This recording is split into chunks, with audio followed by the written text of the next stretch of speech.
Assalamualaikum warahmatullahi wabarakatuh. Baik, pada kesempatan ini saya akan menyampaikan rancangan aktualisasi saya yang berjudul Penyusunan Modul MKU Mata Kuliah Umum Bahasa Inggris berbasis TOEFL di lingkungan Universitas Bengkulu. Berikut adalah biodata saya. Nama Lia Haryana. Saat ini saya ditempatkan di unit kerja Prodi S1 Pendidikan Bahasa Inggris Fakultas Keguruan dan Ilmu Pendidikan Universitas Bengkulu. Latar belakang dari rancangan aktualisasi ini yaitu Peraturan LAN RI Nomor 18 Tahun 2018 yang menyatakan bahwa setiap CPNS wajib mengikuti Latsar. Kemudian, dosen mempunyai kewajiban melaksanakan Tridharma perguruan tinggi yang terdiri dari pendidikan dan pengajaran, penelitian, dan pengabdian kepada masyarakat. Lalu adanya peraturan Rektor nomor 25 tahun 2020 mengenai syarat kelulusan, yaitu yang mewajibkan mahasiswa lulus dengan skor TOEFL lebih sama dengan 400. Dan modul MKU Bahasa Inggris belum mencakup semua materi TOEFL, khususnya di listening dan structure. Terkait dengan tugas dan fungsi dosen, berdasarkan PP nomor 37 tahun 2009 tentang dosen, ada 6 tugas dan fungsi dosen. Nah, terkait dengan rancangan aktualisasi ini, saya mengambil tugas yang nomor 5, yaitu membuat bahan ajar serta modul untuk mahasiswa. Berikut adalah penetapan isu dan gagasan. Berdasarkan hasil wawancara dan diskusi dengan Ketua Program Studi dan juga Ketua Jurusan beserta mentor, ada 3 isu utama yang ditemukan di Prodi Pendidikan Bahasa Inggris. Yang pertama yaitu modul pembelajaran MKU Bahasa Inggris yang belum mendukung peraturan Rektor Unip terkait syarat kelulusan. Yang kedua, kurang optimalnya kinerja pembimbing akademik. Dan yang ketiga, kurangnya pemahaman mahasiswa terhadap penggunaan Mendeley. Dari ketiga isu ini, saya melakukan penetapan isu dengan metode APKL, yaitu aktual problematika kehalayakan dan layak. Dan ketiga isu ini semuanya memenuhi syarat. Lalu, untuk menentukan core issue, saya melanjutkan dengan penetapan isu dengan metode USG, yaitu dilihat dari tingkat urgensi, seriousness, dan growth.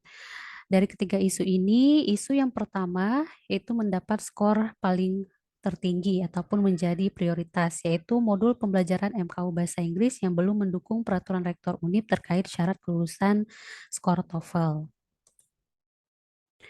Selain itu, dari isu yang terpilih ini, saya juga melakukan analisis dengan metode SOAR, yaitu Strength, Opportunities, Aspiration, dan Result. Berikut adalah penjelasan mengenai metode SOAR-nya, diantaranya di Strength sudah adanya MKU Bahasa Inggris di berbagai fakultas di lingkup Universitas Bengkulu, yang diajarkan di setiap semester, baik itu di semester ganjil maupun juga ada yang diajarkan di semester genap. Dan opportunities-nya yaitu adanya Peraturan Rektor Unip nomor 25 tahun 2020, aspiration-nya yaitu skor TOEFL mahasiswa mencapai target dan menambah referensi materi bagi dosen pengampu MKU. Dan result-nya modul dengan materi yang lengkap yang berisi banyak kegiatan yang mengacu ke student centered dan juga project based learning. Nah, berikut adalah gambaran dari Peraturan Rektor Universitas Bengkulu Nomor 25 Tahun 2020 Pasal 60 tentang kelulusan.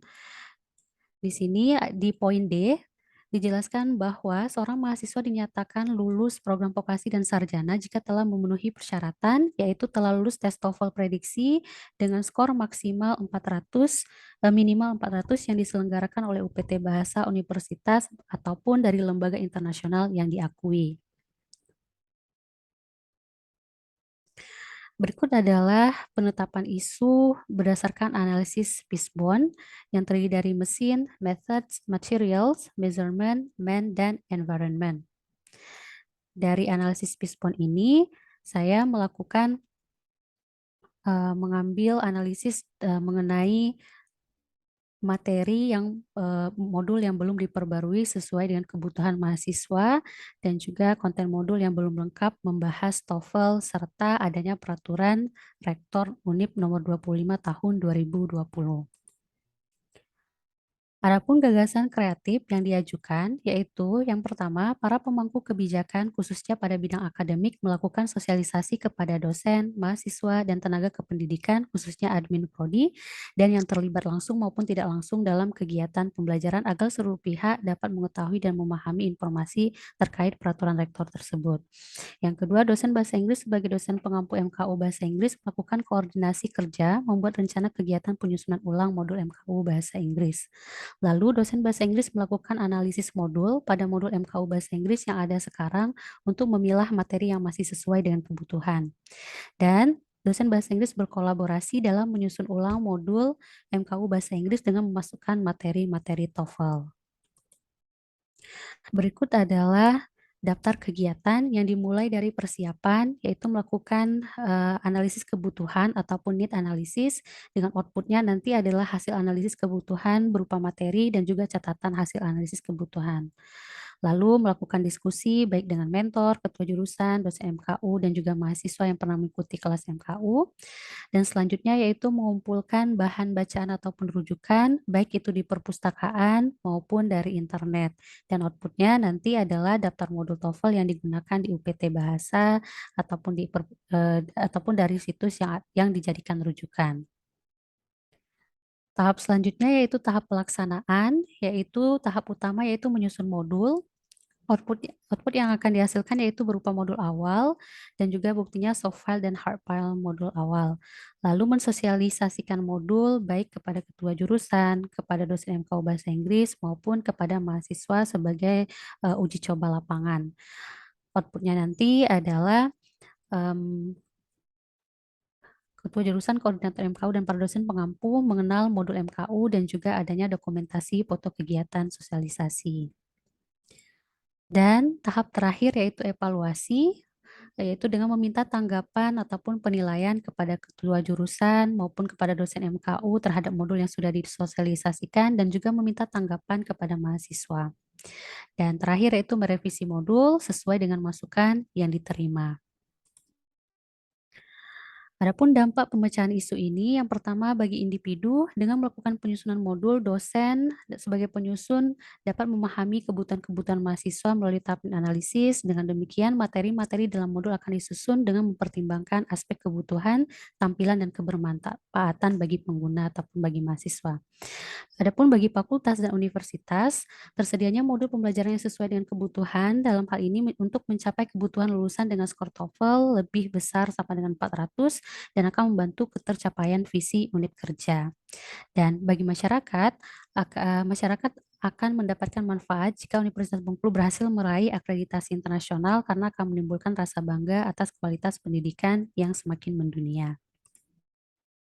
Dan berikut adalah jadwal kegiatan selama 30 hari aktualisasi, mulai dari tahap persiapan, kemudian tahap pelaksanaan, dan juga tahap evaluasi yang sudah dijelaskan secara rinci di jadwal kegiatan ini.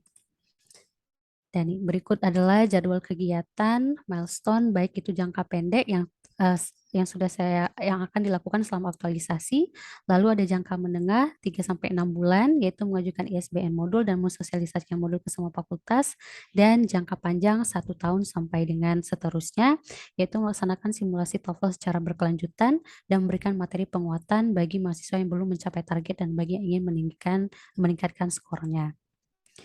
Dan berikut adalah identifikasi kendala dan rencana antisipasi. Kendala yang pertama, kesulitan mengadakan sosialisasi karena mobilitas yang tinggi dari stakeholder terkait, dan rencana antisipasinya adalah melakukan sosialisasi menggunakan media WhatsApp ataupun Zoom. Dan yang kedua, pelaksanaan aktualisasi bersamaan dengan pelaksanaan Tridharma perguruan tinggi lainnya, dan rencana antisipasinya menyesuaikan waktu pelaksanaan aktualisasi dengan mempertimbangkan skala prioritas. Berikut adalah lampiran, yaitu Peraturan Rektor Nomor 25 Tahun 2020. Lalu ada bukti modul MKU Bahasa Inggris yang ada saat ini, dan juga surat tugas dari dekan. Baik, itu saja pemaparan saya mengenai rancangan aktualisasi saya. Terima kasih. Wassalamualaikum warahmatullahi wabarakatuh.